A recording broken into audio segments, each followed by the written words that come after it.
Boa noite. A reunião dos BRICS terminou com a declaração de Brasília, em que Brasil, Rússia, Índia, China e África do Sul se comprometem com uma série de tópicos, entre os quais se destacam respeito às metas climáticas fixadas no Acordo de Paris, defesa de mercados abertos, comércio justo e reformas, empenho para combater a corrupção no setor público. O documento não menciona conflitos na vizinhança de nenhum dos integrantes do bloco. Assim, ficaram de fora as turbulências em curso na Bolívia, Chile e Venezuela. Você vai ver também a queda da passarela que interditou uma das principais avenidas de São Paulo na véspera do feriado. A economia cresce no terceiro trimestre, segundo o índice que é considerado prévia do PIB. Reservas legais. Reportagem do Globo Natureza vai explicar a importância delas para preservar o meio ambiente. Varejo 4.0. Qual é o limite para o uso de dados dos clientes? O consumidor tem o direito de saber se quando ele entra numa loja, o caminho que ele faz, se ele está sendo filmado. Ou se quando ele olha para um produto, as reações do seu rosto estão sendo fotografadas. Futebol. No Mundial Sub-17, a seleção brasileira elimina a França e enfrentará o México na final. E a Fórmula 1. Se por um lado o Grande Prêmio de Interlagos é um dos favoritos dos pilotos, por outro é um dos que mais exige dos carros e da tecnologia.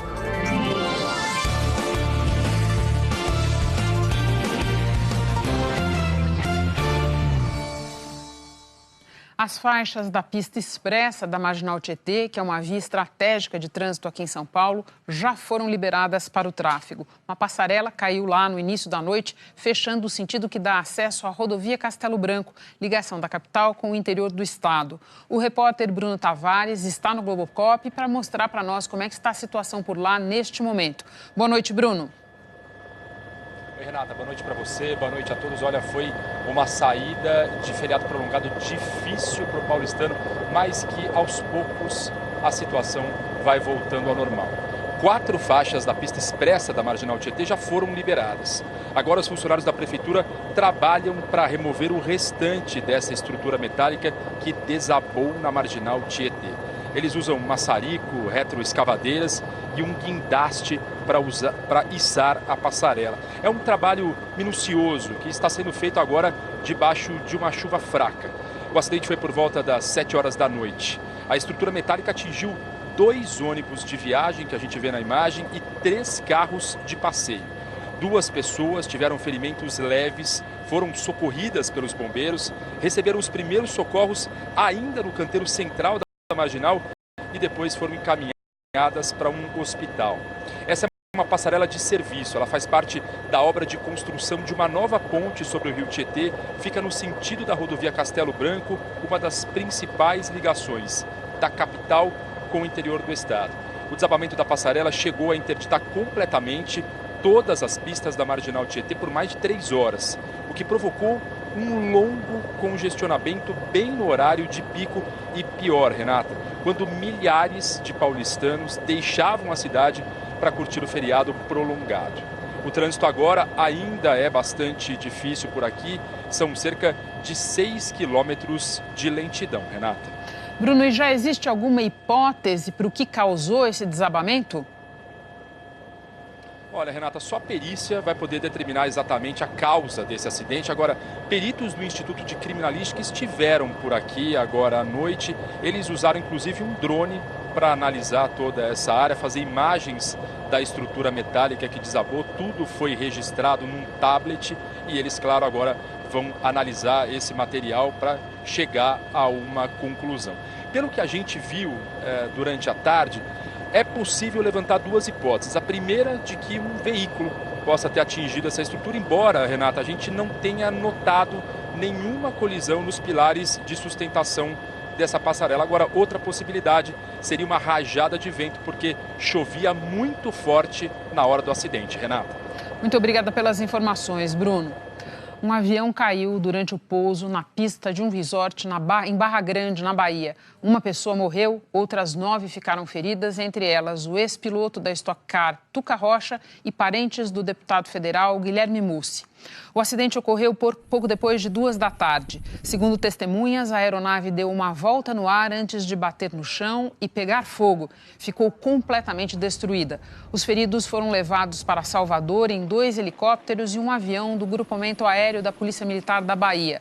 Não há informação sobre o estado das vítimas. A irmã da mulher de Eduardo Mussi, irmão do deputado Guilherme Mussi, morreu no acidente. A polícia e o Serviço Regional de Investigação e Prevenção de Acidentes Aeronáuticos apuram o motivo da queda. Agora a gente vai a Brasília, onde a declaração final do encontro dos BRICS teve foco nas intenções de avanços econômicos do bloco. Giovana Teles acompanhou o último dia dessa reunião de chefes de Estado de Brasil, China, Rússia, Índia e África do Sul. Vamos conversar com ela. Giovana, boa noite. O que não apareceu nesse documento foi nenhuma menção a crises regionais aqui pela nossa vizinhança, como Bolívia, Chile e Venezuela. Boa noite, Renata. Boa noite a todos. Foi sim, a cúpula terminou sem nenhuma menção aos conflitos políticos aqui na América do Sul. Nesse segundo dia, os chefes de Estado, que tiveram reuniões conjuntas e bilaterais, e ministros que participaram de encontros com empresários dos 5 países, deixaram mais claro o que esperam daqui para frente. Essas metas estão num documento chamado Carta de Brasília. Passa ao largo das questões políticas e disputas diretamente ligadas aos países que formam o bloco e focam mais em pontos ligados à economia, ao que pode melhorar o ritmo de desenvolvimento do bloco, incluídas aí metas ambientais. Vamos ver alguns pontos da carta. Entre os pontos está o compromisso para implementar o Acordo de Paris sobre mudanças climáticas, que trata da redução das emissões de gases de efeito estufa. O grupo defende a necessidade de fortalecer e reformar o sistema multilateral, com ênfase nos organismos internacionais como ONU, OMC, FMI, para que sejam mais inclusivas. E reforça a necessidade de reformas abrangentes das Nações Unidas, incluindo o Conselho de Segurança. O bloco também condenou o terrorismo em todas as suas formas e manifestações e reafirmou o compromisso de combater a corrupção. As questões políticas, como a gente já falou, crises na Venezuela, Chile e Bolívia não entraram no documento. Aliás, o alinhamento político do bloco nessas questões regionais é bem heterogêneo, bem diferente entre os países. O presidente chinês Xi Jinping, nos 2 dias, criticou o protecionismo econômico, sem citar os Estados Unidos. Disse que é preciso que o bloco se oponha ao hegemonismo e adote uma política construtiva. O presidente da Rússia, Vladimir Putin, que assume a presidência rotativa do bloco no ano que vem, defendeu a união de países com mentalidade semelhante para solucionar questões cruciais como o combate ao terrorismo. O primeiro-ministro indiano, Narendra Modi, propôs a redução dos custos bancários e taxações entre os governos. E o presidente da África do Sul, Cyril Ramaphosa, afirmou que o país dele, que é grande exportador de matéria-prima, quer investir num comércio de maior valor agregado. O presidente Jair Bolsonaro destacou a importância de mais investimentos em infraestrutura para o Brasil. O bloco tem um banco de desenvolvimento. De 45 projetos já aprovados pelo banco, apenas 6 são do Brasil. Bolsonaro disse que é preciso superar esse desequilíbrio. O banco é um dos resultados mais visíveis do BRICS e um aliado importante no esforço de garantir o adequado financiamento de infraestrutura sustentável. Os números mostram que é preciso trabalharmos juntos para superar o desequilíbrio em desfavor do Brasil na carteira de financiamentos do NDB. Giovana, ao final da cúpula, o presidente Bolsonaro ainda teve 2 encontros bilaterais. Foi, Renata, as 2 reuniões foram no Palácio do Planalto. A primeira foi com Vladimir Putin. Eles discutiram a possibilidade de diminuir os entraves ao comércio de produtos agropecuários e diversificar a pauta comercial. Os russos, segundo o Palácio do Planalto, demonstraram interesse em investir no nosso setor de energia. E a última audiência foi com o presidente da África do Sul, que quer ampliar a parceria em biocombustíveis e também a cooperação nas áreas agrícola e de defesa. E depois desses 2 dias, o presidente Jair Bolsonaro deve ir para o litoral de São Paulo descansar no feriado. Renata. Muito obrigada, Giovana. Vamos para a economia, então. O IBC-BR, indicador do Banco Central, que serve como uma espécie de prévia do resultado do PIB, apontou um crescimento na economia de 0,44% em setembro, na comparação com agosto. É importante a gente destacar que esse indicador tem uma metodologia diferente da usada pelo IBGE, que é quem faz a medição oficial do crescimento. Mas é um indicador importante. O resultado mensal foi influenciado principalmente pela alta de 1,2% do setor de serviços. O comércio e a indústria também ficaram positivos, como a gente vê aqui. Com esse resultado, a economia pode ter crescido quase 1% no terceiro trimestre e nos 12 meses encerrados em setembro. Ontem nós mostramos aqui no Jornal da Globo o movimento de recuperação do varejo impulsionado pelo aumento da concessão de crédito. Hoje a gente vai falar de um outro movimento que o comércio tradicional vem fazendo para atrair o consumidor: a implementação de tecnologia e análise de dados. O desafio agora é entender quais são os limites no uso das informações coletadas dos clientes. Quando a internet começou a se popularizar lá nos idos de 1992, a conexão de escada funcionava a passos de tartaruga, diriam os jovens de hoje. Melhorou muito quando a banda larga chegou. Mas somente depois do 3G e do 4G é que a internet entrou de vez no dia a dia das pessoas, transformando o modo de interação com o mundo, até o modo de consumir. Para o varejo, que já nasceu digital, sem dramas. Mas imagine o desafio para uma empresa que era adolescente quando a internet despontou. Essa rede de artigos esportivos tinha 13 anos. Hoje, com quase 40, se reinventou. A gente percebeu que a gente precisava mudar também, né? Então não existe hoje um cliente de site e um cliente de loja, né? O cliente no final é um só. Eles treinaram os vendedores das lojas para que fechem o negócio também pela internet, se a peça que a cliente procura estiver em falta naquela unidade. Eu vim comprar um short e comprei online agora na loja. Comprando online, ela pode receber em casa ou retirar num armário tecnológico da loja que escolheu. Essa transformação exige uma mudança profunda nos sistemas de processamento, de pagamento, contábil, de estoque. Onde o e-commerce fez a venda e é uma empresa e o franqueado vai fazer a entrega em uma outra empresa. Quem teve o custo fiscal, quem teve o custo de adquirir o cliente, quem teve o custo financeiro.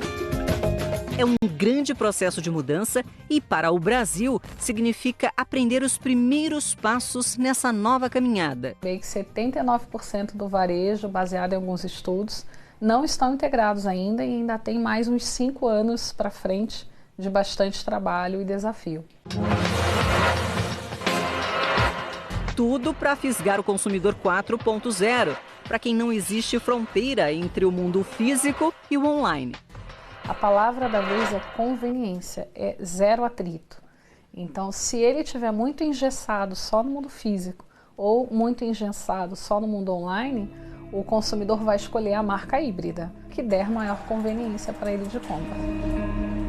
Mas há outro grande desafio na corrida pelo cliente dos novos tempos: entender o limite no uso das informações coletadas. O consumidor tem o direito de saber se, quando ele entra numa loja, o caminho que ele faz, se ele está sendo filmado, ou se, quando ele olha para um produto, as reações do seu rosto estão sendo fotografadas. Tudo isso só pode ser feito se o cliente consentir. E a lei garante essa proteção. Essa questão da coleta de dados está regulamentada tanto pelo Código de Defesa do Consumidor, quanto pelo Marco Civil da Internet e também pela Lei Geral de Proteção de Dados, que vai passar a vigir em agosto de 2020. Mas veja, não é o fato da nossa legislação ainda não estar vigindo que isso dá uma carta branca para as empresas violarem essa legislação. Essa carência até 2020 foi feita justamente para que as empresas se adaptem à lei e não para que usem esse tempo para burlá-la. Mas não tem funcionado exatamente assim. E o IDEC, o Instituto Brasileiro de Defesa do Consumidor, já notificou cerca de 10 empresas que estão usando tecnologias do tipo sem informar aos clientes. É um momento de encaixe. As lojas estão se redescobrindo, o consumidor experimentando, demandando e se conscientizando que tem poder. Não apenas o de compra, mas o de preservar suas informações.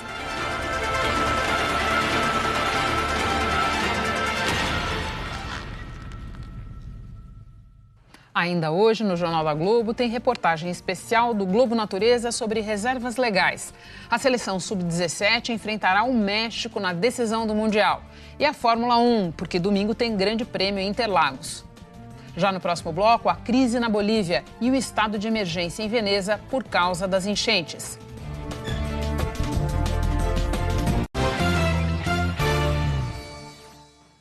O ex-presidente da Bolívia, Evo Morales, pediu ao Papa Francisco que interceda para pacificar o país. Evo está asilado no México, mas manifestantes favoráveis a ele ainda desafiam o governo interino.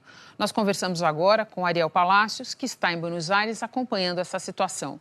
Boa noite, Ariel. A presidente provisória está lá tomando decisões para realizar a próxima eleição presidencial. Boa noite, Renata. A autodesignada presidente provisória Jeanine Áñez declarou que o partido de Morales, o Movimento ao Socialismo, o MAS, poderá participar das eleições que ela promete realizar em um prazo de menos de 90 dias. Áñez disse que, no entanto, Evo Morales não poderá participar porque a Carta Magna só permite 2 mandatos consecutivos e ele estava pleitando já o 4º mandato. Em La Paz, o opositor ex-presidente Carlos Mesa, que disputou o primeiro turno presidencial de 20 de outubro, confirmou que disputará as novas eleições. E Mesa também sustentou que o governo interino precisa ser neutro e que Áñez não poderá respaldar candidato algum. Enquanto isso, o secretário-geral da presidência, Jerjes Justiniano, anunciou que o novo governo e parlamentares do partido de Morales instalaram hoje uma mesa de negociação com o objetivo de pacificar o país, já que a tensão política e social persiste com manifestações de militantes de Morales contra Áñez e vice-versa. E para tentar colocar panos quentes neste Game of Thrones andino, a Organização das Nações Unidas enviou um emissário especial para La Paz com o objetivo de mediar o diálogo entre os diversos setores políticos. A tarefa estará a cargo do francês Jean Arnaud, um diplomata especialista em mediar situações de alta complexidade. Ele colaborou com o processo de paz na Colômbia, mediou conflitos no Cáucaso e participou dos acordos de paz na Guatemala e Burundi, Renata. Muito obrigada, Ariel. Nos Estados Unidos, um adolescente abriu fogo contra os colegas numa escola de ensino médio. O ataque aconteceu na cidade de Santa Clarita, na Califórnia. No horário do início das aulas, Nathaniel Berrow sacou uma pistola semiautomática calibre 45 e começou a atirar. Matou 2 estudantes e feriu outros 2. O autor dos disparos, que completou 16 anos nesta quinta-feira, tentou se matar com um tiro na cabeça. O estado dele é grave. As autoridades ainda não sabem o que teria causado a ação. Na Itália, o governo declarou estado de emergência em Veneza, que enfrenta uma das piores inundações de sua história. O primeiro-ministro italiano Giuseppe Conte esteve em Veneza e classificou a situação como um golpe no coração da Itália. Quase toda a cidade está debaixo d'água e a previsão é de chuva para o fim de semana. Conte prometeu liberar recursos para a conclusão de um sistema de diques que só deve entrar em operação completa em 2021. O governo tentará antecipar o funcionamento parcial da obra. Daqui a pouco tem a virada da seleção no Mundial Sub-17. E a seguir, como funciona a compensação da reserva legal. É assunto para o Globo Natureza.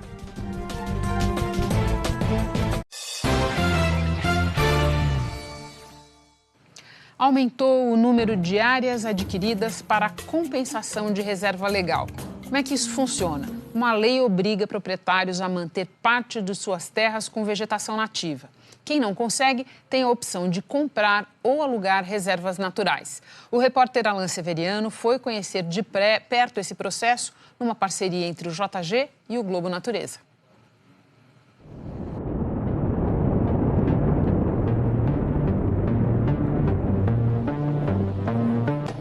Entre o gigantismo dos paredões e do lago,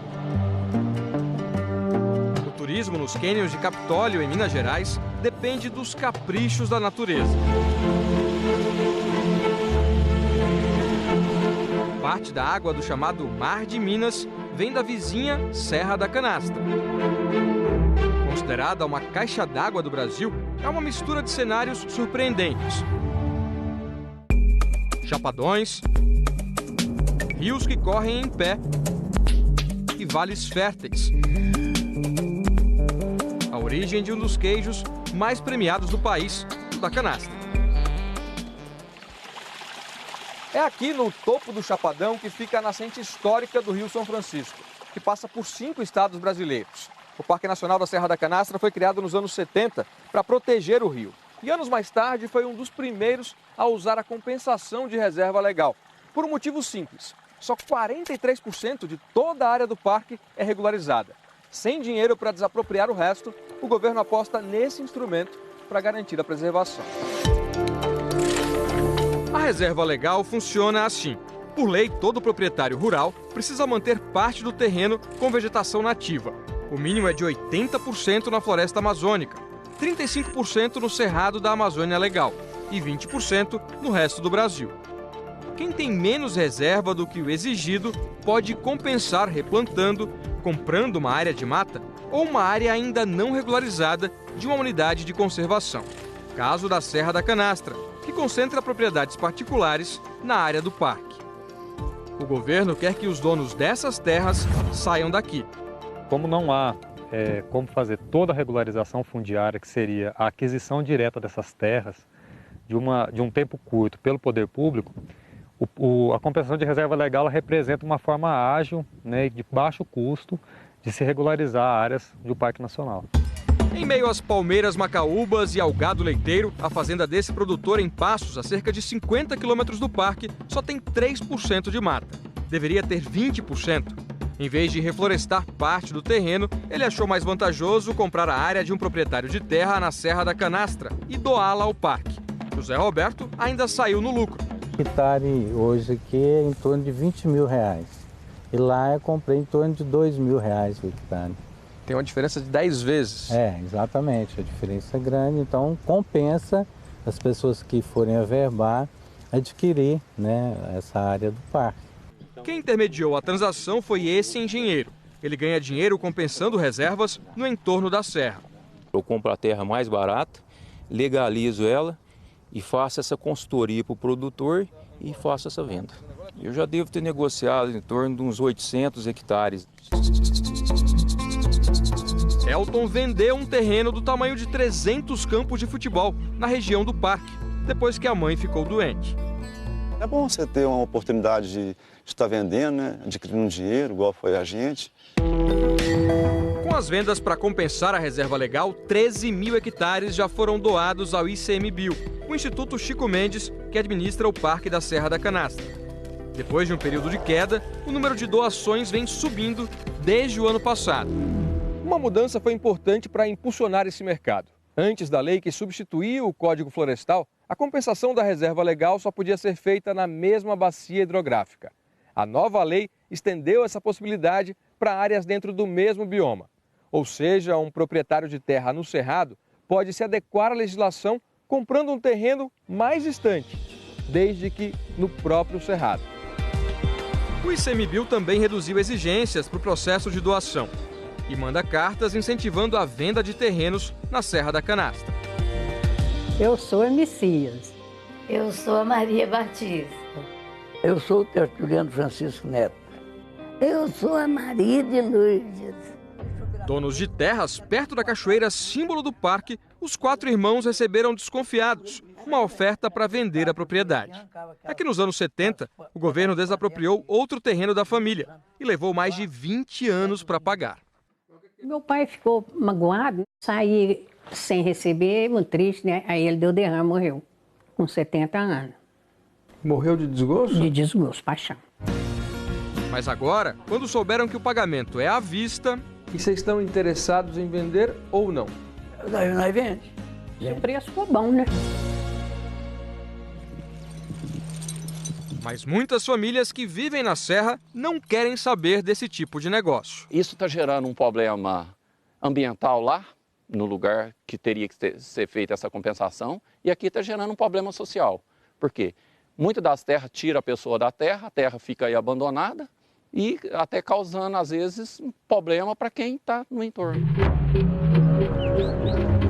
Ana, que também tem propriedade aqui, criou um movimento que se opõe às compensações. Ela produz mudas do cerrado para recuperar áreas degradadas. Simplesmente você fechar uma área não significa que ela se recupere sozinha. Tenho convicção, né, que a população aqui cuida muito mais do que o ICMBio. Algumas pessoas tratam como se a gente estivesse tentando tomar essas terras indevidamente ou cobrando coisas que seriam indevidas, mas na verdade a gente só cumpre um papel quanto órgão gestor. Mas do ponto de vista ambiental, vale a pena compensar terras desmatadas em outras áreas? Esse professor da USP diz que sim, desde que em regiões com características semelhantes. Não faz sentido, por exemplo, compensar uma área de Mata Atlântica de São Paulo com outra de Pernambuco. Eu tenho que compensar em áreas que têm alguma similaridade ecológica com a área que eu estou compensando. De uma flora parecida, de uma fauna parecida. Nós precisamos ter paisagens mais sustentáveis e não concentrar essas florestas num determinado ponto. No estado de São Paulo, o maior produtor de cana-de-açúcar do Brasil, basta olhar para o horizonte para ver que essa expansão se deu às custas da vegetação nativa. Para compensar o que foi desmatado, muitos produtores estão recorrendo a uma outra alternativa, o aluguel de áreas de floresta. A fazenda de Caio quase não tem mata. Ele precisava de 48 hectares para se regularizar. Aqui você não acha área mais, você não acha mais mata, né? Então você tem que buscar em outros lugares. Por R$17 mil por ano, Caio alugou parte da floresta de Luiz, em São Francisco Xavier, no interior de São Paulo, com características parecidas. A região da Serra da Mantiqueira tem mata de sobra. Luiz já sabe o que fazer com o dinheiro que vai receber. Usar energias alternativas, fazer compostagem de todos os resíduos, ter todo um tratamento com uma visão ambiental para tornar a propriedade ainda ambientalmente mais responsável. Caio ainda tem uma meta a cumprir. Já foi a São Francisco Xavier? Ainda não. Queria conhecer lá uma hora. Isso que é bom, né? Isso que é bonito. Lá deve ser mais mata, mais animais nativos, né? Para ver essa diversidade. Ver a diferença, né? Ver a diferença de regiões. O Brasil é bom por causa disso, né?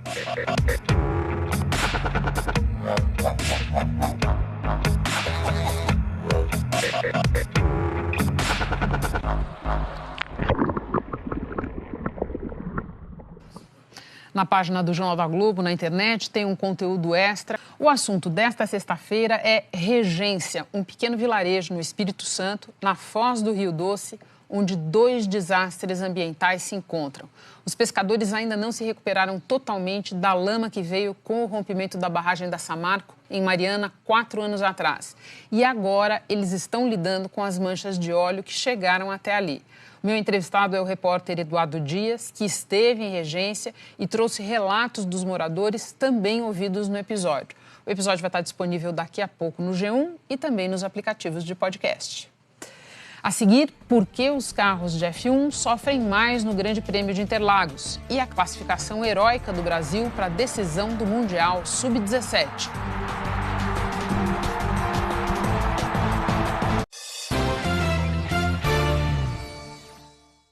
Brasil e Argentina se enfrentam amanhã num amistoso na Arábia Saudita, às 2h, com transmissão da Globo. O repórter Edgar Alencar acompanhou os últimos preparativos da seleção. Aqui em Riad, a seleção brasileira não está apenas em busca da primeira vitória depois da Copa América. Para começar, o adversário será a Argentina. E o mais importante, no momento, para o técnico Tite, é buscar uma nova identidade para a equipe. Nós estamos procurando se reinventar. Quando o Neymar saiu da Copa América, a gente reinventou rapidamente, com 2 jogadores pelo lado, 4 jogadores no meio campo, Firmino veio buscar. E ele foi, numa etapa progressiva, conquistou a Copa América. Mas tem um processo todo evoluir mais para jogar mais. Por causa de um atraso na programação, a Argentina não treinou no local da partida. Só o técnico Lionel Scaloni apareceu para tirar umas fotos e dizer que o seu time está pronto para interromper o que seria a 3ª derrota seguida para o maior rival. Não creio que o Brasil ganhe sempre. Ganhou as 2 últimas partidas, mas são as maiores seleções do mundo. Vou tentar ganhar os próximos jogos. Amanhã tem uma possibilidade da vitória, mas creio que não ganham por sorte, ganham porque merecem. Importante lembrar que esse Brasil e Argentina, que na verdade nunca é só mais um amistoso, também é válido por um torneio à parte chamado Superclássico. Ou seja, alguém vai sair vencedor aqui da Arábia Saudita, mesmo que seja nos pênaltis. E a seleção sub-17... Dinâmica, que gosta do carro selado, sem aberturas, com os engenheiros mecânicos, que se preocupam em resfriar o motor. E o que todos querem é que essa máquina funcione no ajuste perfeito e de maneira saudável. O Jornal da Globo fica por aqui. Outras notícias no Hora 1.